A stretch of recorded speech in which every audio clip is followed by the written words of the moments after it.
as they need to. Yeah, thanks, buddy. Everybody, this is Josh with Parks Canada. His knowledge of the park and as a resident of the area is second to none. I'm thrilled that we have Josh today. So he's going to give us a 12 to 15 minute history of the park. After that, I'm going to lead a group for a little walk down around the coastal trail, which is only about 600 yards in total. And the option to explore inside the museum is also there. But let's have 30 minutes as our time for this particular stop, and then we're going to do a quick drive into Rocky Harbor for our lunch. So does that sound good? Yes. I shall pass the conch to Josh. Okay. All right, thank you. Welcome, everyone. No, you're on ship time, short time, just 30 minutes. All right, so I am, as he said, my name is Josh. I'm from Rocky Harbor. Well, I live in Rocky Harbor now, and I'm from Brook, Newfoundland. And today we're going to look a little bit about the lighthouse and about the park as well, and why this got here, the lighthouse keepers. And so, of course, we are here. We are in Bon Bay, or the Good Bay in French. And so this area was very important for going back for thousands of years with the maritime archaic people, the indigenous people, the Dorset, the Gros Morne people. These were all peoples that lived on these headlands seasonally, hunting with harpoons for seals and different marine mammals. So this was a very important place. And then more recently we also have the histories of the Mi'kmaq and the Beothuk throughout the coasts in Newfoundland. So this area was settled by Europeans in the early 1800s. So the French and the English. And so like I said, this is Bon Bay. It goes over 20 kilometers. Two different glacial paths met here and came out this bay, and it goes out into the Gulf of St. Lawrence. And so this place, it was settled for, first of all, the French came here to fish for codfish. Salt, dry codfish, and the English as well. But this area was first designated as the French shore because the English first landed mostly on the east coast of Newfoundland, and that was closer to the Grand Banks of Newfoundland, their fishing grounds. So it took a long time for this area to be settled. The east coast of Newfoundland started being settled in the 1600s. This not really till the early 1800s. And so out here, this was designated for the French because the English and the French were constantly warring and trading different areas. So they said the French could fish here, but not to settle here permanently. And they could use this in the summer and dry their fish. And that was the agreement in the 1800s. But the French were often away. They went away, a lot of them went away for the Napoleon Wars. And at the time, the English settlers started coming in here. And as well, Newfoundland is very far from England and France. And so what they were deciding up there, you know, there wasn't always as clear on the ground here what was happening. So there was English and French fishermen here. In general, they got along pretty well, except for there was a few times people threw each other saltfish overboard and things like that. And there's also a complaint. We have one English settler wrote a complaint saying the French, they had way too much fun and their food was way too good. So they were very upset at that. So there's a little bit on the going back and forth there, but the settlers here, they did plead for a lighthouse because there was fishermen fishing codfish, but also salmon, and because there are a couple salmon rivers in this bay, so the salmon make their way up Bon Bay. And then there was also fishing for herring in the 1800s.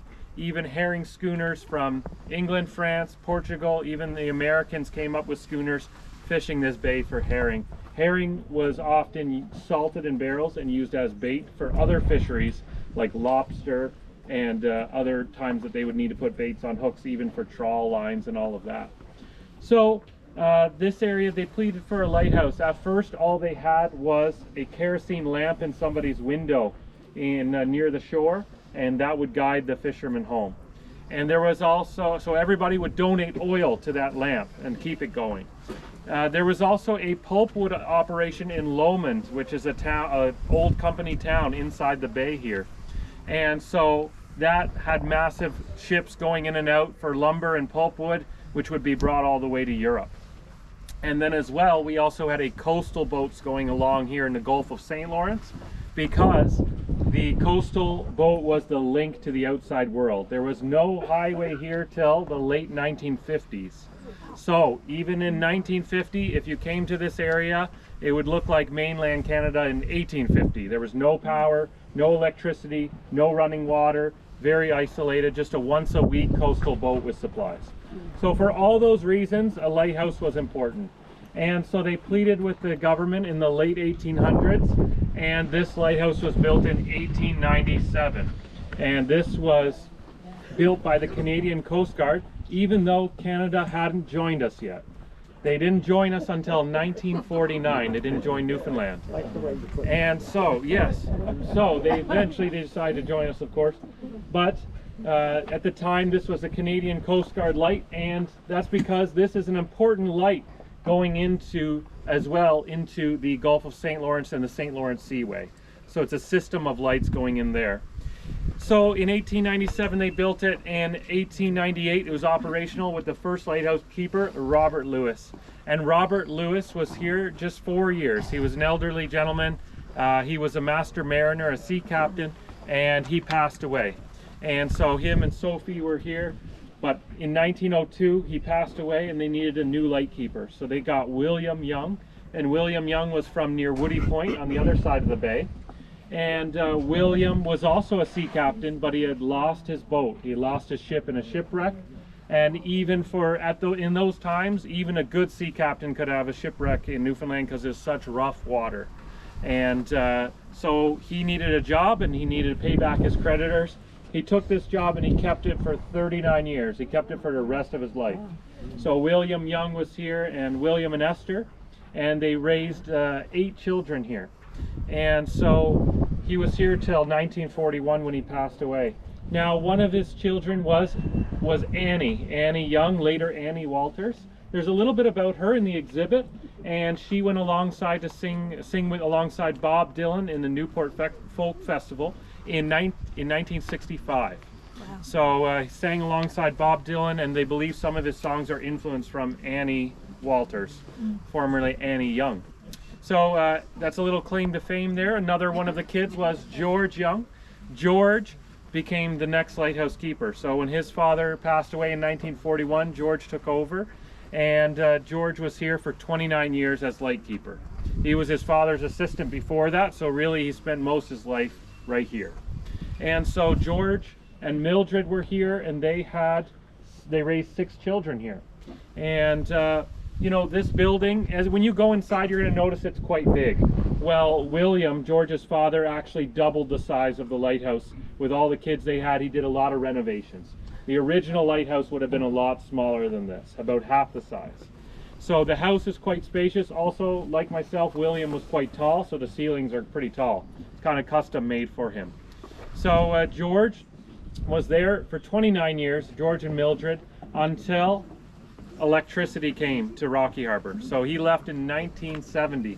Electricity didn't come here till the late 60s. And so then they made this light electric, fully automated.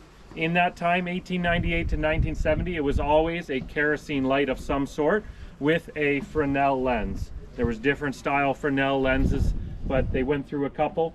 And the Fresnel lens is like a prism that redirects the light out to sea 4 to 5 times further than if you just had a regular light with no redirection of it. So they changed it to an electric light, and George was out of a job. It went fully automated. George, unfortunately, you know, his whole life here. In 1970, they only gave him 1 month to leave. And the Coast Guard, yeah, very hard. So he left, and he never was able to set foot in the lighthouse again. He moved to Rocky Harbor, and it was just too hard for him to come back in. His whole life here, and it has totally changed once he left. So he moved, and they became fully automated. He came back for the opening of this museum in 1990, but he came for the raising of the flag ceremony, but he said he couldn't step inside. He passed away in 1991. And then Morris is his son. Of course, they had 6 children. So one of their kids, Morris comes and visits us still at the lighthouse here. He lives in Rocky Harbor still. And he tells us stories of what it was like to grow up here, a lot of hard work. And of course, he told us some of his favorite hiding spots, how he'd crawl out the window and climb out on the rocks to get away from some of the work. And also, in the winter time, it was so cold that it was so drafty inside the lighthouse when he wet his hair to get it ready in the morning. It was sometimes freeze solid inside the house before he got close to the coal stove.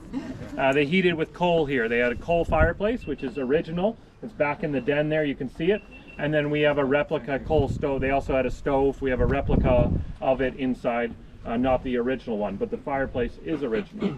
So that's a little bit on the lighthouse. It's still very important to the people here in the town and also to the relatives of the Young family who were here for a combined 68 years. And inside, you can go up the stairs, the second set of stairs. The first set of stairs just goes to staff offices, which used to be the bedrooms. And the second set of stairs in the far back goes up to the cast iron door. But that's as far as you can go because it's still a working lighthouse. And the Coast Guard has the tower closed for safety. Now it's just a wire and an LED bulb, which is supposed to last 20 years before they got to do maintenance on it. Once it gets dark enough, it comes on. That's it. They only come every few months to check on it. The last thing I'll mention is there is a mailbag in the kitchen behind the glass. Did you hear at all about the SS Effie? Nope. No? Perfect. Didn't want to steal your thunder. Oh, that's right. That's right. Perfect. So the SS Effie is a shipwreck just north of here, 15 minutes north of here, from December of 1919 in a winter storm. And so it was snowing, a blizzard, and there was a steamship that was the supply boat along the coast, the last one of the year, and they were running out of coal to fight the winds, and so they purposely tried to get as close to shore as they could, but they ran aground, and they ran aground next to Martin's Point. And so they were close enough to shore, they were able to have a bit of a zip line to the shore. So they put everyone on a little chair on the zip line and zip line them across way above the waves in the snow. But there was a mother and a baby, and the mom couldn't hold on to the baby the same time as the chair.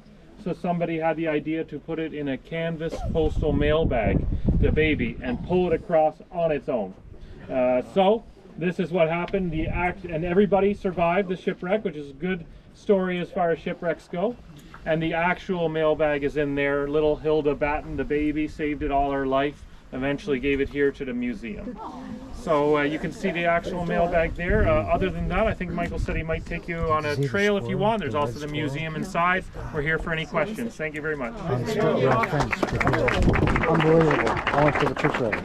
Did you get it or no? No. Come for a walk with me. It's only about you do it about 10 minutes, a couple You're really beautiful good. spots Oh, for a thank you. photo. I like the red squirrel that I saw before. I've never seen one before. Oh, yeah, yeah, they are, yeah. They're actually not native here. They came here by accident, but now they're everywhere. So Yeah. walk gingerly.